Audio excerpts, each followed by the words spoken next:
वो एक अरबी लड़की थी, बेहद हसीन थी, लेकिन मेरी मजबूरी ये थी कि वो मेरी एक दिन की दुल्हन थी।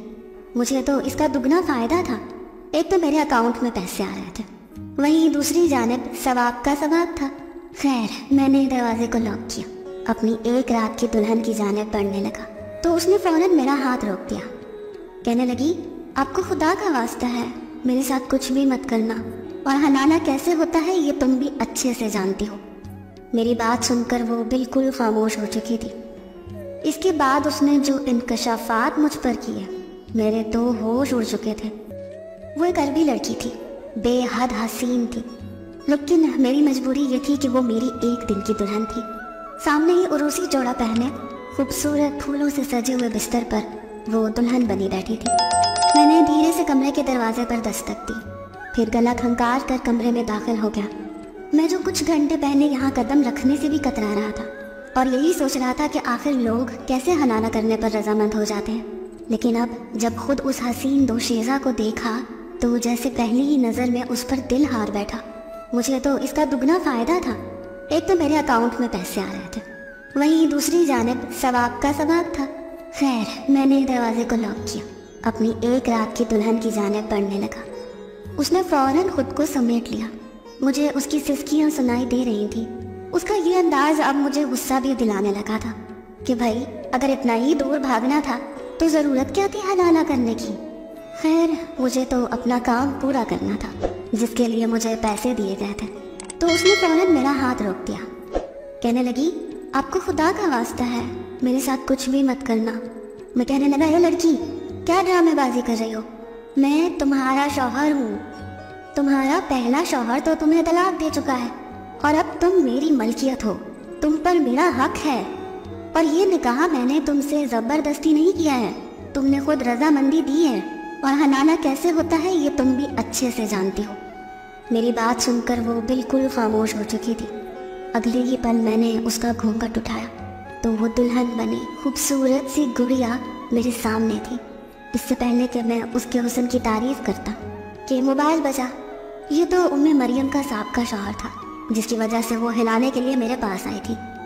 मैंने उसकी जानिब मोबाइल बढ़ाया और फ़ोन स्पीकर पर डाल दिया तो वो शख्स उससे कहने लगा कि देखो उम्मे मरियम, अब हलाला करना हमारे लिए बहुत ज़रूरी है ताकि हम अपना रिश्ता वापस जोड़ सकें, इसलिए तुम मेरी मोहब्बत की खातिर आज की रात इसके साथ गुजार लेना। अगले ही पल उसने मोबाइल फ़ोन वहीं बेड पर पटक दिया। इसके बाद उसने जो इंकशाफात मुझ पर किए, मेरे तो होश उड़ चुके थे। कहने लगी कि उसका साबका शौहर तो उसे कई बार मुझे यहाँ लाने वाला मेरा दोस्त था। मैंने पहला कदम उस हॉल नुमा कमरे में रखा तो ऐसे लगा जैसे दलदल में धंस चुका हूँ। मुझे मेरा दोस्त राहदारी से गुजारता हुआ एक कमरे में ले आया। ये एक हलाला सेंटर था जिसे एक घर में बनाया गया था और यहाँ बड़ी राजदारी से अरबी औरतों का हलाला पाकिस्तानी नौजवानों से करवाया जाता था।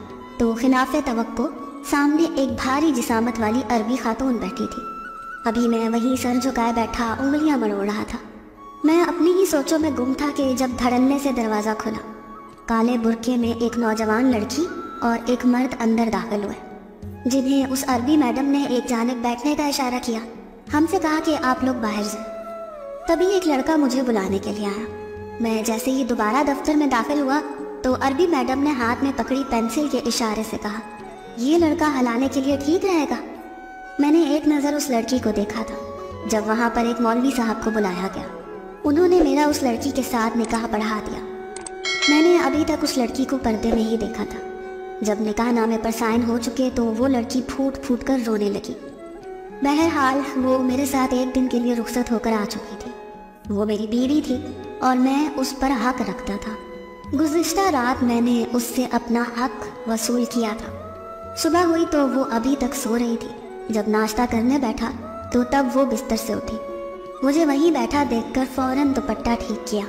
मैं कहने लगा, लगता है इन्हीं हरकतों की वजह से तुम्हारे शौहर ने तुम्हें तलाक दी है। ये सुनकर उसका रंग जर्द पड़ गया। एक मर्तबा फिर आंसू तवातर से बहने लगे।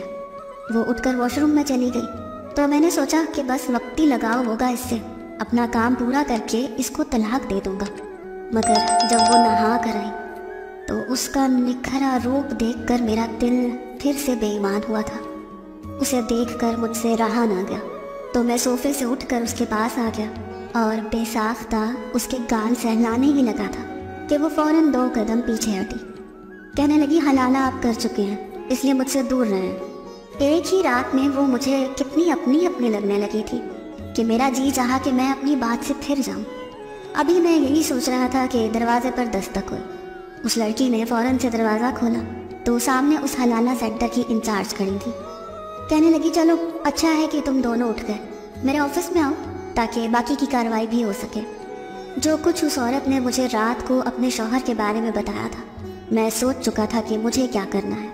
जैसे ही मैं ऑफिस में पहुंचा, उस औरत का शौहर कुर्सी पर बैठा था। वो बेख्तियार होकर उसके साथ लग गई। ये देखकर तो मुझे बहुत जोर का झटका लगा। मैंने तेज कदम बढ़ाए, बाजू से पकड़कर उम्मे मरियम को उसके साबका शौहर से पीछे किया। ये देखकर उसका शौहर गुस्से से मुझे घूरने लगा। कहने लगा, ये क्या बदतमीजी है।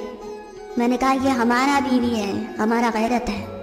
कहने लगा, ठीक है, मैं डिवोर्स पेपर्स अपने साथ लाया हूँ, साइन करो और अपने पैसे उठाओ। मैंने कहा, जैसा हलाला तुम कर रहे हो ऐसा शरीयत में नहीं है। मुझे ये लड़की अच्छी लगी है, मैं इसे तलाक नहीं देना चाहता। मैंने कहा, मैं पठान हूँ, हमारे पठानों में ऐसा नहीं होता। हम औरत की सौदेबाजी नहीं करते, हम या तो मर जाते हैं या मार देते हैं। मेरी बात सुनकर हलाला सेंटर की इंचार्ज औरत और वो अरबी नौजवान गुस्से में मुझ पर बरस पड़े। वो इंचार्ज मुझे दूसरे कमरे में ले गई। कहने लगी कि तुम अपने पैसे बढ़ा लो, मैं उस अरबी से ज़्यादा पैसे ले दूंगी, तुम्हें हर हाल में उम्मे मरियम को तलाक देनी होगी। मैंने कहा, मैं नहीं दूंगा, और अगर तुम लोगों ने दोबारा ये बात कही तो मैं पुलिस में जाकर तुम लोगों का पोल खोल दूंगा। ये सुनकर उस औरत की रंगत फक पड़ गई। फिर कहने लगी, अच्छा ऐसा करते हैं कि तुम 1 महीना उम्मे मरियम के साथ रह लो, अगर उसके बाद तुम्हारा दिल भर जाए तो बेशक तुम उसे तलाक दे देना, उसका शौहर तुम्हें उतने ही पैसे दे देगा। वो औरत कहने लगी कि 1 माह की अलहदा रिहाइश भी वो मुझे देगी। वो अरबी इंचार्ज औरत शायद ये समझ रही थी कि मुझे शायद वक्ती खुमार है, लेकिन मेरे लिए ये मेरी गैरत की बात थी। मैं इस बात पर राज़ी हो गया। अगर उम्मे मरियम को अपने साथ रखता भी तो कहाँ रखता, मेरे पास रिहाइश का भी इंतज़ाम नहीं था, क्योंकि फ़िलहाल मैं खाली हाथ था। लेकिन मैं सोच चुका था कि 1 महीने में कुछ भी करके मैं पैसों का इंतज़ाम करूँगा और उम्मे मरियम को अपने साथ ले जाऊँगा। वो इंचार्ज मुझे वही कमरे में छोड़कर चली गई। आधे घंटे बाद वापस आई, फिर कहने लगी, तुम्हारे लिए उसके शौहर ने एक फ्लैट किराए पर लिया है, लेकिन देखो 1 महीने तक तुम उम्मे मरियम को छोड़ दोगे। मैंने उस इंचार्ज औरत के सामने हामी नहीं भरी थी, क्योंकि जो बात उम्मे मरियम ने मुझे अपने शौहर के बारे में बताई थी, मैं उसे किसी कीमत पर भी उसके साबका शौहर के पास नहीं छोड़ सकता था। वो अरबी शख्स जो उसके साथ मोहब्बत के नाम पर जो कुछ करता था, वो एक नाजायज़ अमर था। मैं उस अरबी औरत के साथ उसके फ्लैट में रहने लगा, लेकिन वो मुझसे हर वक्त डरी सहमी सी दूर दूर रहती थी। मैंने कहा, तुम्हें क्या लगता है जो ज़िंदगी तुम उस शख्स के साथ जी रही हो वो जायज़ है? मेरे इस सवाल पर वो चुप हो गई।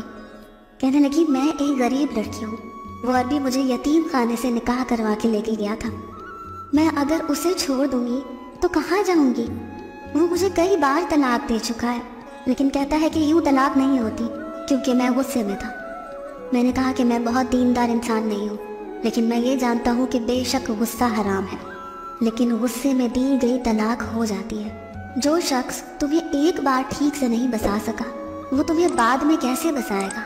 लेकिन मैंने पुलिस स्टेशन जाकर सारी बात पुलिस को बता दी। पुलिस ने उस हलाला सेंटर पर छापा मारा, मुझे इनाम के तौर पर इतने पैसे दिए कि मैं उम्मे मरियम के साथ पाकिस्तान वापस आ गया।